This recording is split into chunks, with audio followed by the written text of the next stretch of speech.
అందరికీ ప్రైజ్ లాడండి.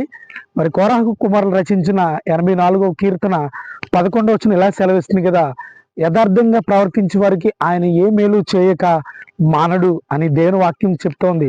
ప్రభునందు నా సహోదరులారా, ఈరోజు యథార్థంగా నీతిగా నువ్వు జీవించగలుగుతున్నావా? అలా నీతిగా ఉంటే, మరి యథార్థంగా జీవిస్తే ఆయన ఏ మేలు చేయకుండా నీ జీవితంలో ఉన్నాడు. ఎందుకంటే దేవుడు నమ్మకుండా మా జీవితంలో ఏ కార్యం చేయట్లేదు అని అంటే, నువ్వు యథార్థతను దేవుడు చూస్తాడు, నీ నీతిని చూస్తాడు ఆయన. మరి అబ్రహాము దేవుని నమ్మాను, అది నీతిగా ఎంచబడింది. దేవుని నమ్ముతున్న హృదయపూర్వకంగా.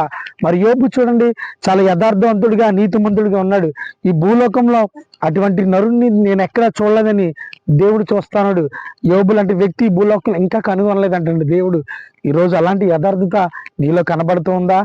దేవునికి మందిరంలోకి వెళ్తే ఒకలాగా, మరి ఇంటి దగ్గర ఉంటే ఒకలాగా, ఆఫీస్కి వెళ్తే ఒకలాగా, ఏదన్నా ఉద్యోగాలకు వ్యాపారాలకు వెళ్తే ఒకలాగా నువ్వు జీవించకూడదు. ఎక్కడున్నా ఒకేలా ఉండాలి. రూపాయి విలువ ఎక్కడున్నా ఒకేలా ఉంటుంది, అది మారదు. నీ బ్రతుకు, నీ జీవితం కూడా నువ్వు ఎక్కడున్నా ఒకేలా ఉండాలి. 10 మందిలో ఉన్నా ఒకేలా ఉండాలి, ఒంటరిగా ఉన్నా ఒకేలా ఉండాలి. అలా నీతిగా యథార్థంగా జీవించినప్పుడు యోబు ఒక్క మాట కూడా దేవుని దూషించలేదండి. తన భార్య, స్నేహితులు అందరూ దూషించినప్పుడు ఎందుకు వచ్చింది దేవుడు ఆయన్ని వదిలిపెట్టే అని చెప్పినప్పుడు కూడా, యెహోవా ఇచ్చిన యెహోవా తీసుకొని పోవును అని దేవుణ్ణి స్తుతించాడు. కలిమిలో ఉన్నప్పుడు లేనప్పుడు ఏ స్థితిలో ఉన్న ఎక్కడ ఒకేలా ఉండాలి.